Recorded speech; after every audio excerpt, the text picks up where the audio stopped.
Class 12 अध्याय 1 economics हम लोग शुरू कर रहे हैं और इकोनॉमिक्स में पहला चैप्टर है परिचय। इसके बारे में हम लोग पढ़ेंगे कि इकोनॉमिक्स होता क्या है, इकोनॉमिक्स किसने बनाया, इकोनॉमिक्स के। तो आइए शुरू करते हैं। इकोनॉमिक्स क्या होता है।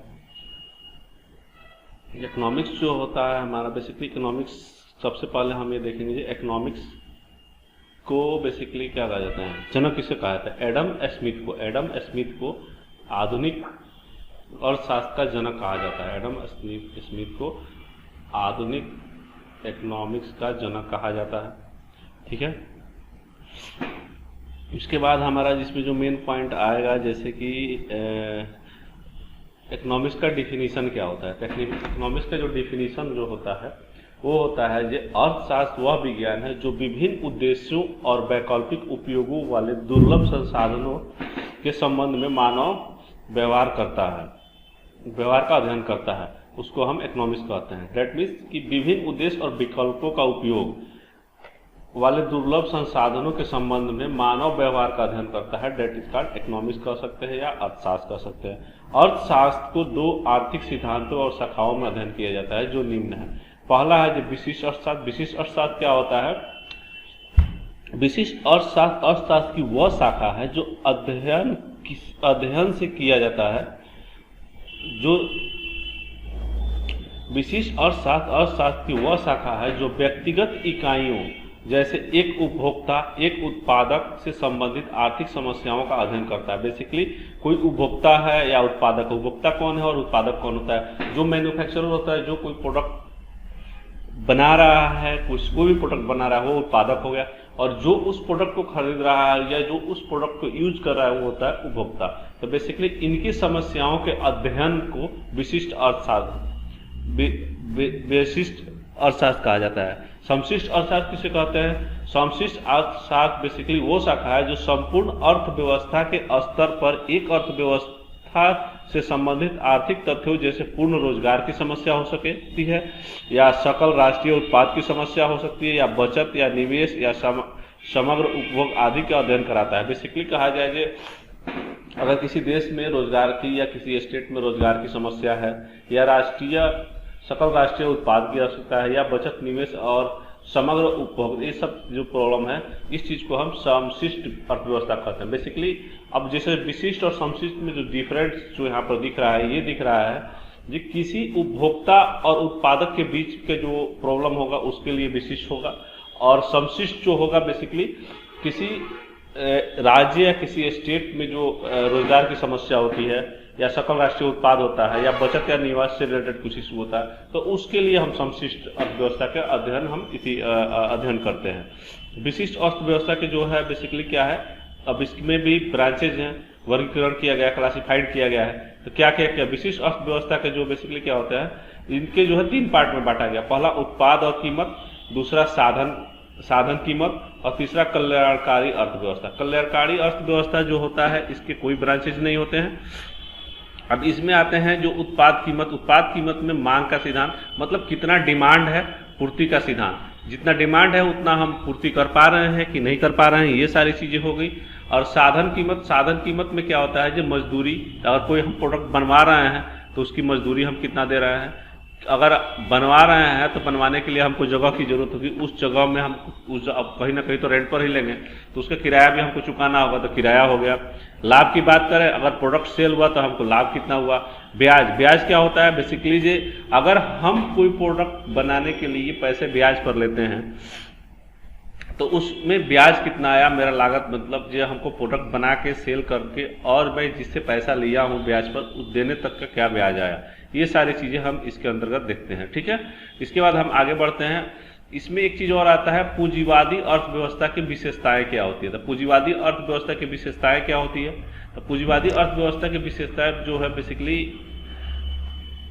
जो मेन है इस प्रकार है कि अर्थव्यवस्था में संसाधनों पर जनता का निजी स्वामित्व होता है। अर्थशास्त्र में संसाधन, जितना भी संसाधन होता है वो जनता का निजी स्वामित्व होता है। वस्तु एवं सेवाओं के उत्पाद बाजार में बिक्री के लिए किया जाता है। बाजार में प्रचलित मजदूरी दर पर श्रम संसाधन का क्रय विक्रय किया जाता है। मजदूरी के जो दर होता है उस पर क्रय विक्रय किया जाता है। उत्पाद लाभ कमाने हेतु वस्तुओं और सेवाओं का उत्पाद करते हैं। उत्पादक जो होते हैं, जो मैन्युफैक्चरर होते हैं या जो सर्विस देते हैं, लाभ कमाने के लिए वस्तु मैन्युफैक्चरर करते हैं या कुछ सेवा संबंधी काम करते हैं। विभिन्न उत्पाद इकाइयों में परस्पर प्रतियोगिता पाई जाती है। बेसिकली प्रतियोगिता करने का मतलब जो अगर सेम टाइप का प्रोडक्ट अगर बाजार में है तो उसमें कंपटीशन होता है, जो मेरा प्रोडक्ट अच्छा है, मेरा प्रोडक्ट अच्छा है।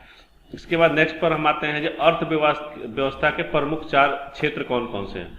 तो जो अर्थव्यवस्था के 4 प्रमुख क्षेत्र हैं वो है परिवार क्षेत्र, दूसरा है फर्म और उत्पाद क्षेत्र, तीसरा है सामान्य सरकार क्षेत्र और तीसरा है विदेशी क्षेत्र। अब किस तरह से है ये देखते हैं।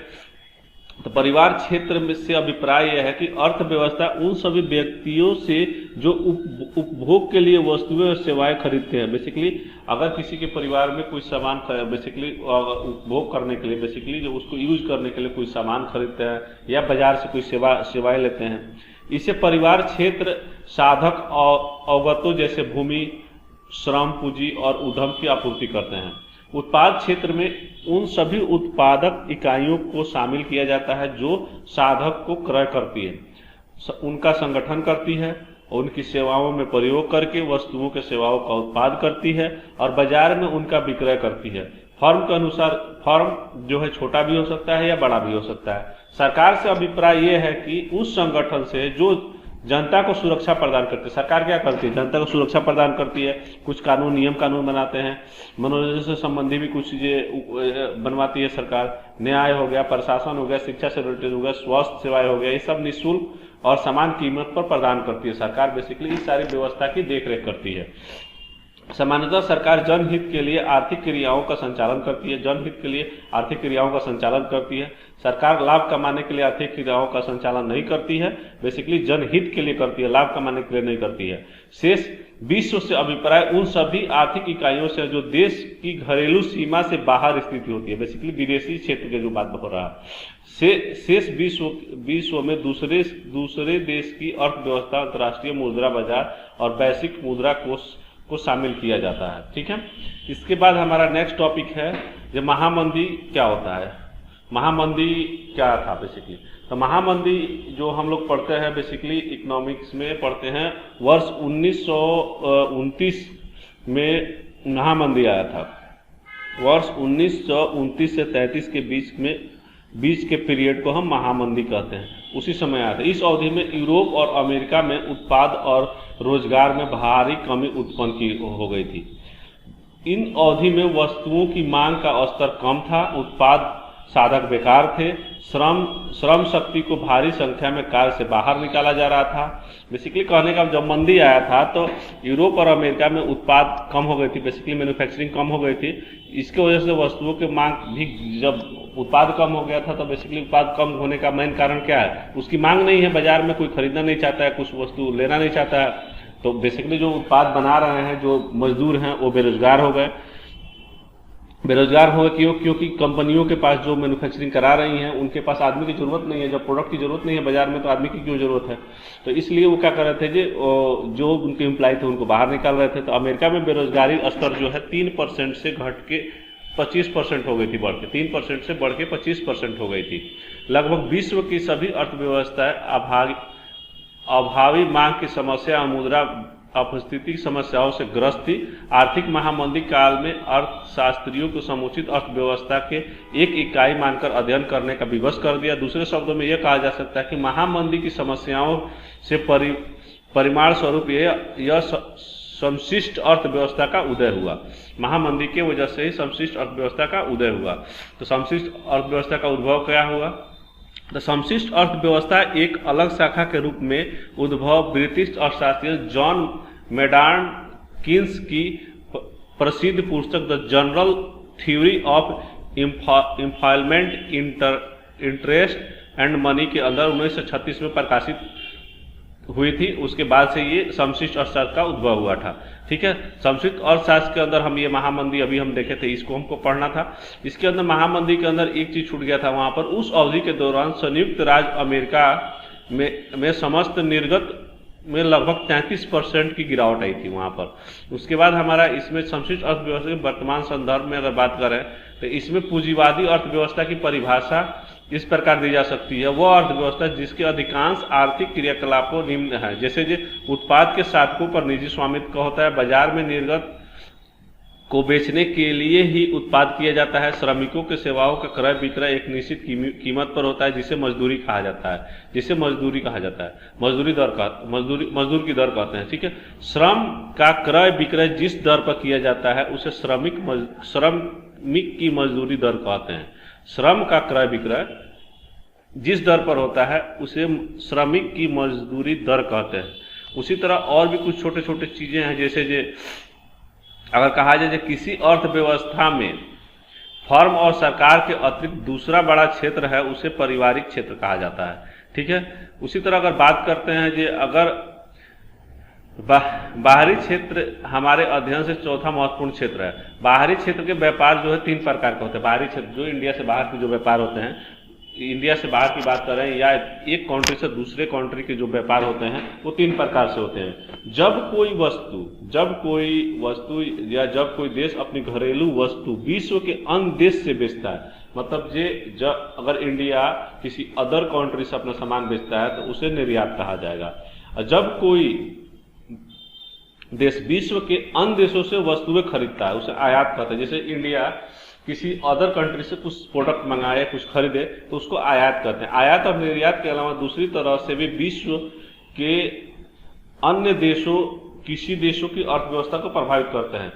किसी देश के अर्थव्यवस्था में विदेशी पूंजी का भी प्रभाव होता है। बेसिकली किसी भी देश के अर्थव्यवस्था में विदेशी पूंजी का भी प्रभाव होता है। कैसे? कोई देश विदेश से पूंजी निर्यात भी कर सकता है। अब कहने का मतलब है कि कोई देश है अगर अपना प्रोडक्ट किसी दूसरे देश को बेच रहा है तो वहां से तो जो मनी आएगा वो क्या होगा, यहाँ की इस देश में की अर्थव्यवस्था में प्रभाव होगा ही।